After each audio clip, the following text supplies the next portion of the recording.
بسم اللہ الرحمن الرحیم۔ ایک شخص کسی بادشاہ کا خاص آدمی تھا۔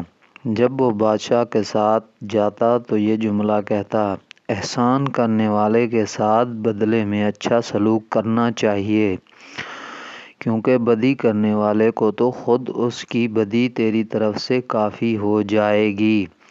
ایک دوسرا شخص اس کے رتبے سے جلتا تھا، حسد کرتا تھا۔ یہ بادشاہ کی خدمت میں حاضر ہوا اور بولا: حضور، جو شخص آپ کے سامنے کھڑے ہو کر یہ جملہ کہتا ہے وہ آپ کی پیٹھ پیچھے کچھ اور کہتا ہے۔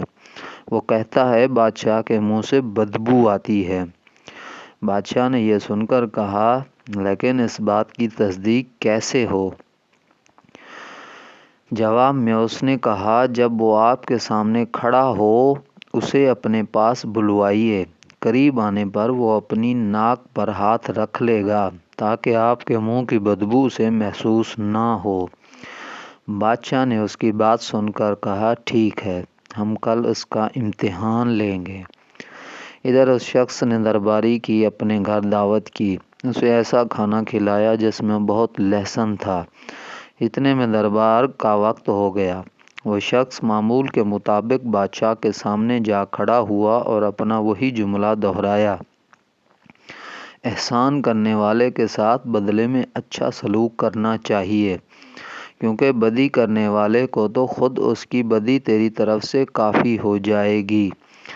بادشاہ نے اسے نزدیک آنے کا کہا۔ اب اسے خوف محسوس ہوا کہ وہ تو لہسن کھا کر آیا ہے، کہیں بادشاہ کو بو نہ محسوس ہو۔ چنانچہ اس نے منہ پر ہاتھ رکھ لیا اور بادشاہ کے نزدیک چلا گیا۔ بادشاہ کو یقین ہو گیا کہ جو کچھ اس شخص نے کہا تھا وہی سچ ہے۔ بادشاہ نے اسی وقت اپنے ایک عامل کے نام رکا لکھ کر اسے دیا۔ اس نے رکے میں لکھا تھا: جب یہ شخص رکا لے کر پہنچے تو اسے قتل کر دینا اور اس کی کھال میں بھوسا بھروا کر ہمارے پاس بھیج دینا۔ یہ شخص رکا لے کر دربار سے نکلا۔ بادشاہ کا معمول یہ تھا کہ جب کسی کو انعام دینا ہوتا تو رکا لے کر اس عامل کے پاس بھیج دیتا تھا۔ باہر وہ حاسد موجود تھا۔ اس کے ہاتھ میں رکا دیکھ کر اس نے گمان کیا کہ اسے تو الٹا بادشاہ نے انعام دے ڈالا۔ چنانچہ بولا: لاؤ، رکا میں پہنچا دیتا ہوں۔ اس نے رکا اسے دے دیا۔ وہ اس عامل کے پاس پہنچا۔ اس نے رکے کو پڑھا اور بتایا: اس میں لکھا ہے کہ تمہیں قتل کر کے تمہاری کھال میں بھوسا بھروا کر بادشاہ سلامت کے پاس بھیج دیا جائے۔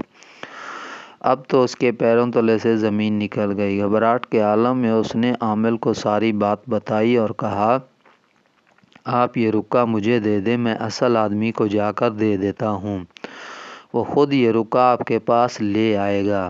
اس پر عامل نے کہا: لیکن بادشاہ نے اس رکے میں لکھا ہے جو شخص یہ رکا لے کر آئے اسے ہی قتل کر دیا جائے، اور رکا تو تم ہی لے کر آئے ہو، لہٰذا میں مجبور ہوں۔ یہ کہہ کر اس نے جلاد کو اس کی گردن اڑا دینے کا حکم دیا، اس کی کھال میں بھوسا بھروایا اور بادشاہ خدمت میں بھیج دیا۔ ادھر دوسری صبح معمول کے مطابق یہ دربار پہنچا۔ بادشاہ اسے زندہ دیکھ کر حیران ہوا۔ اس نے پوچھا: تم نے رکے کا کیا کیا؟ اس نے ساری بات بتا دی۔ یہ بھی بتایا کہ خود بادشاہ کے بارے میں اس نے کیا کہا تھا اور پھر لہسن کھلانے کے بارے میں بھی بتایا۔ اب ساری بات بادشاہ کی سمجھ میں آ گئی اور اس نے کہا: جو ہوا اچھا ہوا، خیر اپنا کام کر گئی۔ بدی کرنے والے کو اس کی بدی ہی تیرے طرف سے کافی ہو گئی۔